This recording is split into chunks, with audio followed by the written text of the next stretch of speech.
जय हिंद दोस्तों। स्वागत है आपका अपने YouTube चैनल ओनली डिक्टेशन में। डिक्टेशन की PDF आप डिस्क्रिप्शन से डाउनलोड कर सकते हैं। तो चलिए शुरू करते हैं। 100 शब्द प्रति मिनट डिक्टेशन शुरू होगी 3 सेकंड बाद।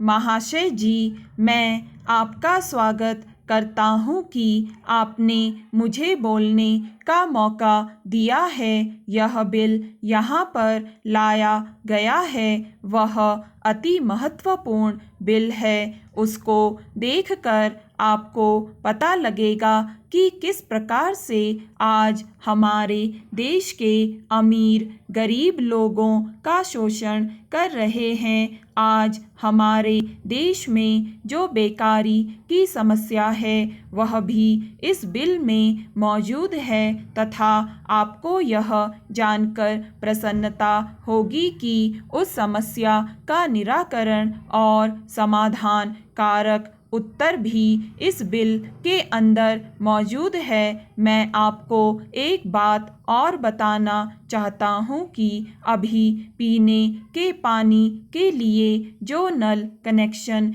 दिए गए हैं उसमें भी गरीबों के साथ न्याय नहीं अन्याय किया गया है। आर्थिक रूप से संपन्न लोगों को एक एक कनेक्शन के स्थान पर दो दो कनेक्शन दे दिए जाते हैं और गरीब तबकों को पूरी बस्ती में सिर्फ एक नल लगा दिया जाता है जिससे उनके पानी की पूर्ति नहीं हो पाती है। इसमें भी भेदभाव करना हमारी सरकार की एक खामी है। इसे तत्काल दूर किया जाना चाहिए। हमें इस पर भी चर्चा करनी होगी कि अभी कुछ दिन पहले देश में गेहूं का जो प्रश्न उठ खड़ा हुआ था उस पर भी हमें अधिक ध्यान देना चाहिए और गेहूं को जहां तक हो सके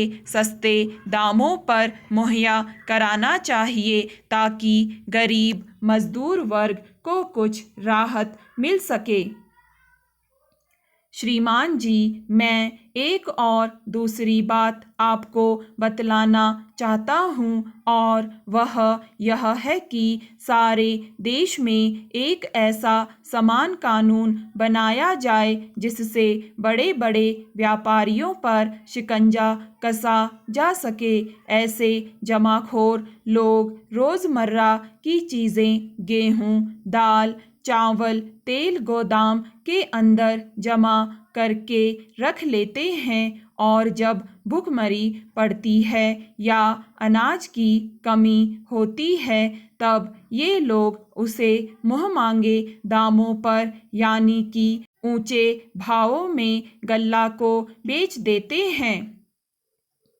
श्रीमन, मेरा निवेदन है कि सरकार ऐसे लोगों के खिलाफ क्या कार्यवाही करती है। मेरे मत के अनुसार उन्हें न्यूनतम 1 साल अधिकतम 2 साल की सज़ा अथवा 10,000 रुपये का जुर्माना होना चाहिए। हमारे न्याय शास्त्र में इस प्रावधान का समावेश किया जाना चाहिए। यदि आप को ऐसा करना है तो सबसे पहले हमें अपने भीतर झांककर हृदय पवित्र करना होगा और हम सब लोगों को एकजुट होकर यह कार्य करना चाहिए। मुझको, आपको तथा उनको और हम सबको इस बात के लिए तैयार होना चाहिए कि हमें इस बात को पूरे समाज के अंदर फैलाना होगा और उनके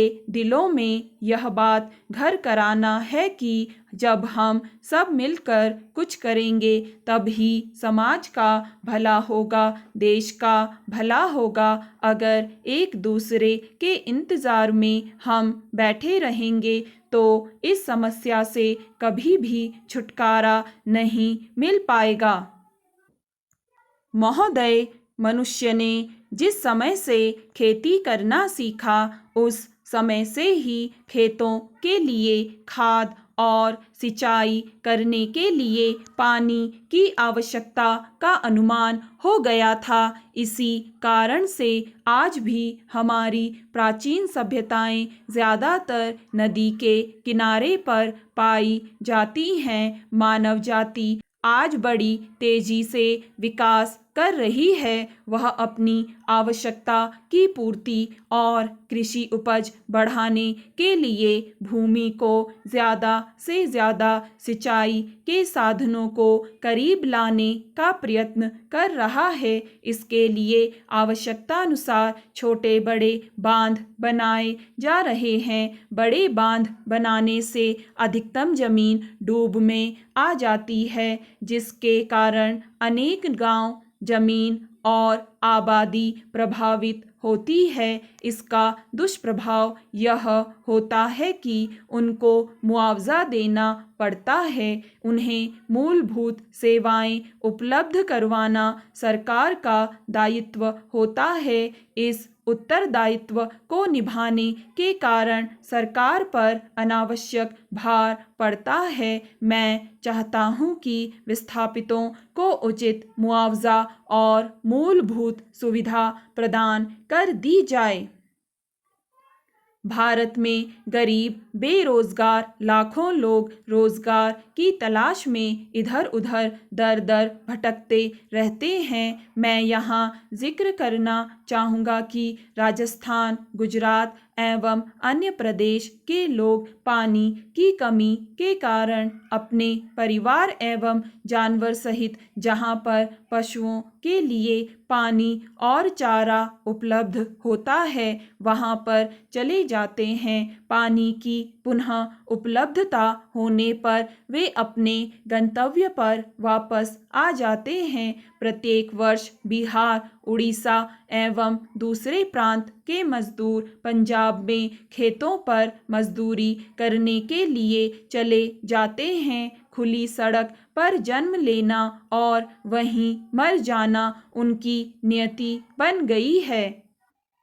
श्रीयुत, यह कितनी बुरी बात है। गांव से नागरिकों का रोजी रोटी की तलाश में नगरों की ओर पलायन कर जाना एक गंभीर समस्या बनती जा रही है, जिसका कुप्रभाव हमारी बहुत सी चीज़ों के साथ साथ शहरों पर पड़ रहा है। अपितु अनेक शहरों में आबादी इतनी तेजी से बढ़ रही है कि सरकार के भरसक प्रयत्न के बावजूद हमारे शहरी संसाधन कम पड़ते जा रहे हैं। भारतवर्ष में जिस तेज गति से जनसंख्या में वृद्धि हो रही है, उसी रफ्तार से संसाधनों का विकास, अनाज की पैदावार बढ़ाने के लिए अथक प्रयास करने होंगे। अब आधुनिक तरीके से खेती बाड़ी करने के लिए तकनीकी विकास करना आवश्यक हो गया है। आज फसल को सींचने के लिए बड़े बड़े बांध बनाने की आवश्यकता को महसूस किया जा रहा है। इन छोटे बड़े बांधों में छोटी बड़ी सभी नदियों और बरसात का पानी इकट्ठा किया जा सकेगा। इस संचित किए गए उपलब्ध पानी का सिंचाई करने के लिए महत्तम उपयोग हो सकेगा। जितना बड़ा बांध होगा, उसमें डूब का क्षेत्र भी उतना ही बड़ा होगा और उसी के अनुपात में प्रभावित लोगों की संख्या बढ़ती जाएगी। स्टॉप। दोस्तों, अगर आपको ये डिक्टेशन पसंद आए तो लाइक करें, सब्सक्राइब करें और अपने दोस्तों के साथ भी शेयर करें।